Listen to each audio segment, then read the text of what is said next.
तुंजे दर्जे गुलामन जो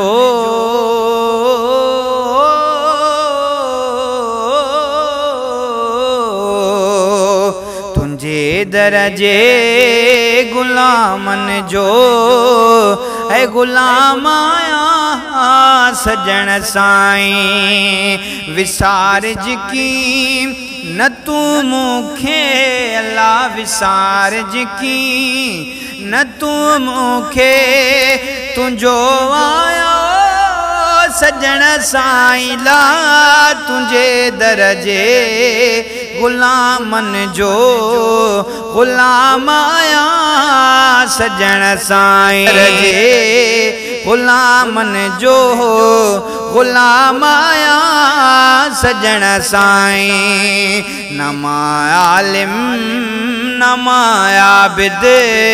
नमा मुफ्ती नमा काज़ी नमा आलिम नमा आबिद नमा मुफ्ती नमा काज़ी जमायत जो माहिक अदना ला जमायत जो माहिक अदना सनागर हाओ सजन साईं ला तुंजे दर्जे गुलामन जो गुलाम आया सजन साईं हकीकत के सुञाणी थो मुझो सब हाल जानी तो हकीकत के सुञाणी थो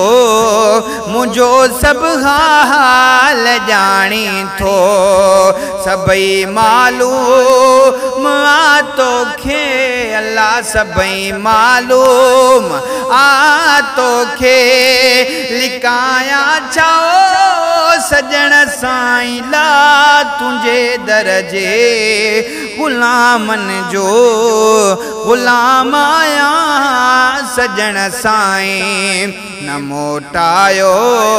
कदें स्वाली भरियो था जो लजट खाली न मोटायो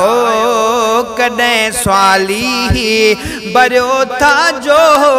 लजट खाली अवां जो दर सजी सिंध में अल्लाह अवां जो दर सजी सिंध में सखी दरियाओ सजन साईं ला तुंजे दर्जे गुलामन जो गुलाम आया सजन साईं हुजी आबाद शलवेड़ो दिली मुंजी दुआ आहे हुजी आबाद शलवेड़ो दिली मुंजी दुआ आहे अचूं हिन आस्ताने ते अल्लाह अचूं हिन आस्ताने ते सदाई प्याओ सजन साईं ला तुंजे दर्जे गुलामन जो गुलाम आया सजन साईं नमा शायर सैयद जेड़ो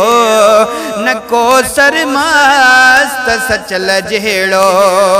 नमा इदरीस ऐं आशिक नमा इदरीस ऐं आशिक अब्बासी खाओ सजन साईं ला तुंजे दर्जे गुलामन जो गुलाम आया सजन साईं जॾहिं ही सा वञे निकिरी त हिकिड़ो अर्ज़ आसिफ़ जो अची पढ़जा जनाज़े खे अल्लाह अची पढ़जा जनाज़े खे कंडियारे माओ सजन साईं ला तुंजे दर्जे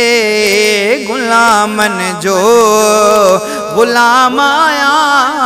सजन साईं विसारज की न तू मूंखे विसारज की न तू मूंखे है तुंजो आया सजन साईं ला तुझे दरजे गुलामन जो गुलाम आया सजन साईं।